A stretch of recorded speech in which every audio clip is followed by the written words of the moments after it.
প্রিয় ছাত্ররা, আমি সুশোভন মাইতি নিয়ে চলে এসেছি আর একটা নতুন ভিডিও নিয়ে। আজ আমরা রায় ও মার্টিনের কোশ্চেন ব্যাংকের ক্লাস 10-এর লাইফ সায়েন্সের 1 নম্বর স্কুল অর্থাৎ বালুরঘাট হাই স্কুল, এই স্কুলের সমস্ত কোশ্চেন আলোচনা করব। প্রথমেই বিভাগ কয়ের 9টি এমসিকিউ কোশ্চেন রয়েছে। এই 9টি এমসিকিউ কোশ্চেনের প্রথম কোশ্চেনটি রয়েছে, যে বক্তব্যটি পতঙ্গ পরাগী ফুলের ক্ষেত্রে সঠিক নয় সেটি হলো। এখানে অ্যান্সার হবে খ, অর্থাৎ পরাগ রেণুগুলি হালকা ও বাতাসে ভেসে বেড়ায়। তো এই বৈশিষ্ট্যটা বায়ু পরাগী ফুলের ক্ষেত্রে বৈশিষ্ট্য, সেই কারণে এখানে এটা হচ্ছে না। তো এখানে অ্যান্সার এটাই হচ্ছে, পরাগ রেণুগুলি হালকা ও বাতাসে ভেসে বেড়ায়। 2 নম্বর কোশ্চেন রয়েছে, সঠিক জোটটি নির্বাচন করো। ঠিক আছে, এখানে অ্যান্সার হচ্ছে খ, অর্থাৎ পেয়ারা জোর কলম, পেয়ারা গাছে জোর কলম করা হয়। তো এটাই অ্যান্সার হবে। অন্য অপশানগুলো দেখে নাও। ক হচ্ছে যে শাল শাখা কলম, শাল গাছে তো শাখা কলম সম্ভব নয়। গ হচ্ছে হাইড্রা হচ্ছে রোকোদ্গম পদ্ধতিতে অযৌন জনন সম্পন্ন করে, আর প্ল্যানেরিয়া পুনরুৎপাদন পদ্ধতিতে অযৌন জনন সম্পন্ন করে। ঠিক আছে, তাহলে সেই কারণে এগুলো ঘটছে না। 3 নম্বর কোশ্চেন রয়েছে, সপুষ্পক উদ্ভিদের ভ্রূণস্থলিতে পরাগযোগের ঠিক আগে কত সংখ্যক কোষ থাকে? এখানে অ্যান্সার হবে ঘ, 8টি। 4 নম্বর কোশ্চেন রয়েছে, অটোজোম বাহিত একটি রোগ হলো। এখানে অ্যান্সার হবে ঘ, সবকটি। অর্থাৎ থ্যালাসেমিয়া, মধুমেহ এবং ফিনাইল কিটোনুরিয়া, এই 3টে রোগই অটোজোম বাহিত রোগ। বোঝা গেল। 5 দাগের কোশ্চেন রয়েছে, দ্বিসংকর জননে F2 জনুতে কত ভাগ সবুজ গোল বীজযুক্ত মটর গাছ পাওয়া যাবে? এখানে অ্যান্সার হবে খ, 3 ভাগ, অর্থাৎ 3/16, মানে 16টার মধ্যে 3টি হচ্ছে অপত্য সবুজ গোল বীজযুক্ত মটর গাছ পাওয়া যাবে। এখানে অ্যান্সার হবে খ। 6 নম্বর কোশ্চেন রয়েছে, পিতা বর্ণান্ধ এবং মাতা স্বাভাবিক হলে পুত্রের বর্ণান্ধ হওয়ার সম্ভাবনা কত? এখানে অ্যান্সার হবে 0%। তার প্রধান কারণ হচ্ছে বর্ণান্ধতা রোগ একটা এক্স ক্রোমোজোম বাহিত রোগ, আর পিতার কাছ থেকে কোনো এক্স ক্রোমোজোমই তার পুত্র পায় না। ঠিক আছে, তো সেক্ষেত্রে কি হচ্ছে না, পিতার থেকে পুত্রের দেহে এই রোগ ছড়ানো সম্ভব নয়। তো 0% হবে। তারপরে বলা রয়েছে, মিলার ও উরের পরীক্ষায় ব্যবহৃত হাইড্রোজেন, অ্যামোনিয়া ও মিথেনের অনুপাতটি হলো। এখানে অ্যান্সার হবে ঘ, অর্থাৎ 1:2:2। 8 নম্বর কোশ্চেন রয়েছে, বায়োজেনেটিক সূত্রের প্রবক্তা হলেন। এটা অ্যান্সার হবে বিজ্ঞানী হেকেল, অর্থাৎ খ। আর 9 নম্বর কোশ্চেন রয়েছে, অপসারী বিবর্তনের ফলে উৎপন্ন হয়। এটা অ্যান্সার হবে ক, সমস্ত অঙ্গ। তো অপসারী বিবর্তন অর্থাৎ যেখানে জীবগুলি একই উদ্বংশীয় জীব থেকে সৃষ্টি হয়েছে, যাদের পূর্বপুরুষ একই, সেই সমস্ত পূর্বপুরুষরা বিভিন্ন পরিবেশে, ভিন্ন ভিন্ন পরিবেশে বসবাসের জন্য তাদের অঙ্গগুলি যখন আলাদা আলাদা কাজের সাথে লিপ্ত হয়, এবং তখন সেই সমস্ত অঙ্গগুলিকে আমরা সমস্ত অঙ্গ বলছি। তো অপসারী বিবর্তনের ফলে অবশ্যই কয়ের অ্যান্সার হবে সমস্ত অঙ্গ। ঠিক আছে, আর মনে রাখবে সমবৃত্তীয় অঙ্গ যে ক্ষয়ের অপশান রয়েছে, এটি অভিসারী বিবর্তনের ফলে সৃষ্টি হয়। এরপর বিভাগ ক্ষয়ের কোশ্চেন রয়েছে। বিভাগ ক্ষয়ের এসএকিউ কোশ্চেন। প্রথমে 2 দাগে শূন্যস্থান পূরণ করা রয়েছে 2.1। এখানে বলা হয়েছে পায়রার দেহে অতিরিক্ত বায়ুতলির সংখ্যা। এটা অ্যান্সার হবে 9টি। তারপর রয়েছে পাতাঝাঁঝি একটি ড্যাশ পরাগী উদ্ভিদ। অ্যান্সার হবে জলপরাগী উদ্ভিদ, জলপরাগী। তারপরে 2.3 হচ্ছে বৃদ্ধির 3য় দশা হলো কোষীয় বিভেদন। এখানে অ্যান্সার হবে সত্য, কারণ বৃদ্ধির 3টেই দশা। একটা হচ্ছে কোষ বিভাজন দশা, কোষের আকার ও আয়তন বৃদ্ধি দশা, আর বিভেদন দশা। তো 3য় দশাটা কোষ বিভেদন দশা, এটা হবে সত্য। 2.4 রয়েছে, যেটা জীবের জিনোটাইপ জানার জন্য ব্যাকক্রস করা হয়। এটা হবে মিথ্যা, এখানে হবে টেস্ট ক্রস করা হয়, টেস্ট ক্রস। এরপরে এ ও বি স্তম্ভ মেলাও।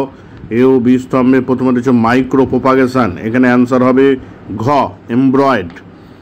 হ্যাঁ, মাইক্রো প্রপাগেশনের একটি ধাপে এমব্রয়েড গঠন হয়, তো এখানে এমব্রয়েড হবে। পরে 2.6 রয়েছে ক্রিস্টমাস ডিজিজ, এটা হবে হিমোফিলিয়া বি, অর্থাৎ কয়ের সাথে মিল খাচ্ছে। তারপরে রয়েছে 2.7 ওয়াকটেল নৃত্য আমরা মৌমাছির ক্ষেত্রে দেখতে পাবো ওয়াকটেল নৃত্য। তারপরে একটি শব্দে বা একটি বাক্যে উত্তর দাও। 2.8 বিসদৃশ শব্দটি বেছে লেখো। এখানে অ্যান্সার হবে মধ্যকর্ণের অস্থি, বাদ বাকিগুলো সব আমাদের নিষ্ক্রিয় অঙ্গ রয়েছে, কিন্তু মধ্যকর্ণের অস্থি কোনো নিষ্ক্রিয় অঙ্গ নয়। তারপরে রয়েছে 2.9 মেন্ডেলের দ্বিসংকর জননে F2 জনুতে প্রাপ্ত হলুদ কুঞ্চিত ফেনোটাইপের একটি জিনোটাইপ ক্যাপিটাল ওয়াই স্মল আর হলে অপরটি কী হবে? তাহলে অপরটি হবে এখানে কি ক্যাপিটাল ওয়াই স্মল আর, ক্যাপিটাল ওয়াই স্মল আর, এটিও হলুদ কুঞ্চিত ফেনোটাইপ প্রকাশ করবে। এরপর বিভাগ গয়ের কোশ্চেন রয়েছে। বিভাগ গয়ের 3 দাগের 1 কোশ্চেন রয়েছে, বয়ঃসন্ধি দশার সময়কাল ও 2টি বৈশিষ্ট্য লেখো। বয়ঃসন্ধি দশার সময়কাল কত হবে? না 11 থেকে 19, এটা হুয়ের মতে, বাই হু 11 থেকে 19 সময়কাল।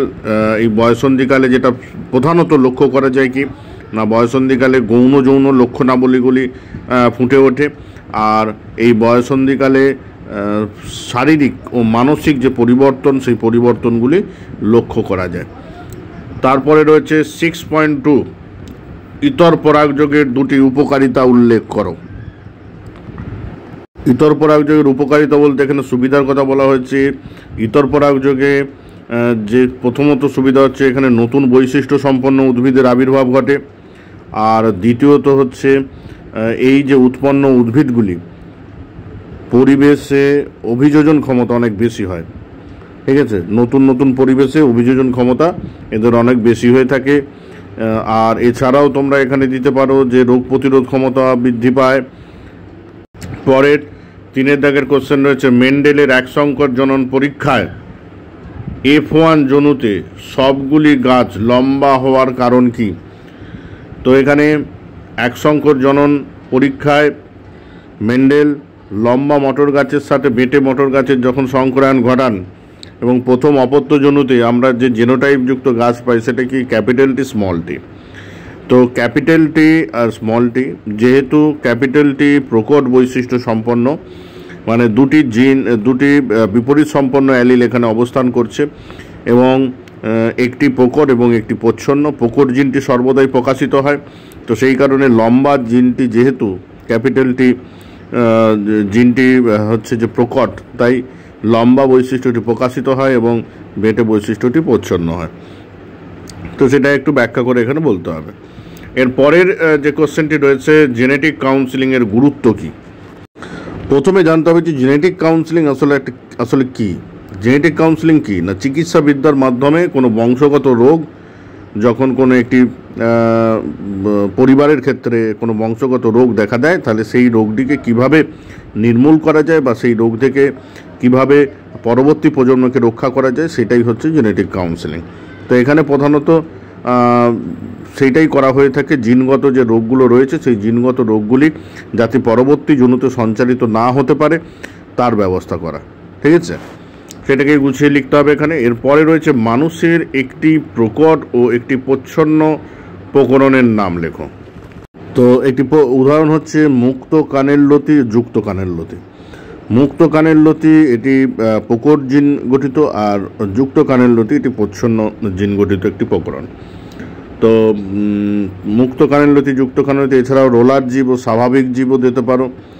ঠিক আছে, রোলার জীব এখানে এক্ষেত্রে প্রকট আর স্বাভাবিক জীব প্রচ্ছন্ন। তারপরের কোশ্চেন রয়েছে 6 নম্বর কোশ্চেন, আন্তঃপ্রজাতি ও অন্তঃপ্রজাতি সংগ্রামের একটি করে উদাহরণ দাও। তো অন্তঃপ্রজাতি সংগ্রাম কাকে বলবো? অন্তঃপ্রজাতি মানে যখন একই প্রজাতির নিজেদের সদস্যদের মধ্যে যখন সংগ্রাম ঘটে থাকে। তো যেমন হরিণে যুদ্ধ বা বাঘে সাথে যখন যুদ্ধ ঘটে থাকে, প্রজননের কারণে যুদ্ধ ঘটতে পারে, বাসস্থানের কারণে যুদ্ধ ঘটে, তখন সেটাকে আমরা বলছি অন্তঃপ্রজাতি। আর আন্তঃপ্রজাতি হচ্ছে বাঘ আর হরিণের মধ্যে যে শিকার ভিত্তিক যে সংগ্রাম লক্ষ্য করা যায় সেটা হচ্ছে আন্তঃপ্রজাতি সংগ্রাম। 7 নম্বর কোশ্চেন, সমসমস্ত অঙ্গ সমবৃত্ত অঙ্গের দুটি পার্থক্য লেখো। সমসমস্ত অঙ্গগুলি উৎপত্তি ও গঠনগতভাবে এক কিন্তু কার্যগতভাবে আলাদা, আর সমবৃত্ত অঙ্গগুলি কার্যগতভাবে এক কিন্তু উৎপত্তি ও গঠনগতভাবে আলাদা। এছাড়াও আর পার্থক্য দেওয়া যেতে পারে যে সমসমস্ত অঙ্গ অপসারী বিবর্তনের মাধ্যমে ঘটে থাকে, আর সমবৃত্তীয় অঙ্গ অভিসারী বিবর্তনের মাধ্যমে ঘটে। এই দুটো পার্থক্য দিতে পারো। এর পরের কোশ্চেন রয়েছে 8 নম্বর কোশ্চেন, অতিরিক্ত জলক্ষয় রোধ করার জন্য উটের দেহে যে সকল অভিযোজন দেখা যায় তাদের মধ্যে যে কোনো দুটি বর্ণনা লেখো। তাহলে জলক্ষয় রোধ করার জন্য উটের দেহে প্রথমত এদের কোনো ঘর্মগ্রন্থি নেই, আর ঘর্মগ্রন্থি না থাকার কারণে দেহ থেকে জল হচ্ছে যে ঘামের মাধ্যমে বেরিয়ে যেতে পারে না। আর দ্বিতীয় হচ্ছে যে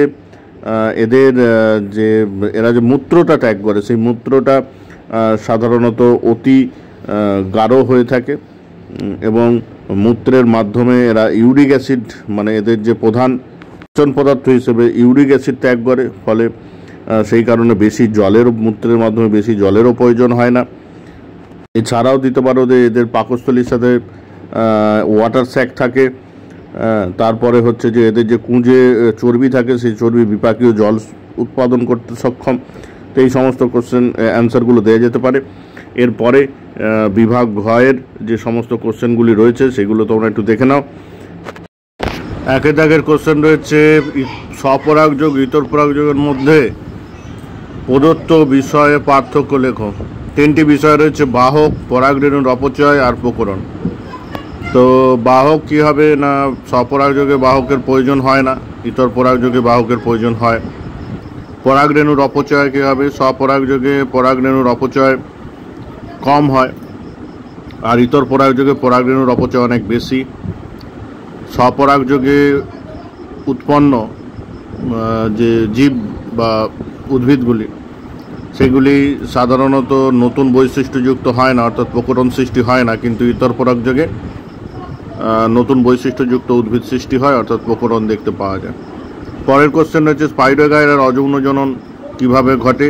তোমরা এটা খণ্ডী ভবন এখানে লিখতে হবে প্রক্রিয়াটা। তারপরে রয়েছে অথবার কোশ্চেন, সপুষ্পক উদ্ভিদের দিনিশেককে চিত্র অঙ্কন করে যে কোনো 4টি অংশ চিহ্নিত করো। তারপর রয়েছে 2 দাগের, মানুষের লিঙ্গ নির্ধারণের ক্ষেত্রে শুক্রাণু ও ডিম্বাণুর মধ্যে কোনটি নির্ণায়ক হিসেবে কাজ করে তা কারণ সহ ব্যাখ্যা করো। আর মেন্ডেলের স্বাধীন সঞ্চারণের সূত্রটি লেখো। অথবার কোশ্চেন রয়েছে, মেন্ডেল নির্বাচিত মটর গাছের প্রধান 3 জোড়া বিপরীত বৈশিষ্ট্য উল্লেখ করো এবং ক্রিসকর উত্তরাধিকার বলতে কি বোঝো। মেন্ডেলের যে 7টা বিপরীত বৈশিষ্ট্য রয়েছে তার মধ্যে যে কোনো 3টে এখানে প্রকটপ্রচ্ছন্ন হিসেবে তোমাদেরকে তুলে দিতে হবে। তারপরে 3 দাগের কোশ্চেন রয়েছে, একটি মৌমাছি কিভাবে বার্তা প্রদান করে, অর্থাৎ ওয়াগটেল নৃত্য এবং হচ্ছে তোমার বৃত্তাকার নৃত্য এখানে ব্যাখ্যা করতে হবে। অধস্ততিক অঙ্গ হিসেবে পটকার গুরুত্ব লেখো। পরের অথবার কোশ্চেন রয়েছে, ডারউইন তত্ত্ব অনুযায়ী যোগ্যতমের উদ্বর্তন ও প্রাকৃতিক নির্বাচন ব্যাখ্যা করো। জীবন্ত জীবাশ্ম কাকে বলে, উদাহরণ দাও।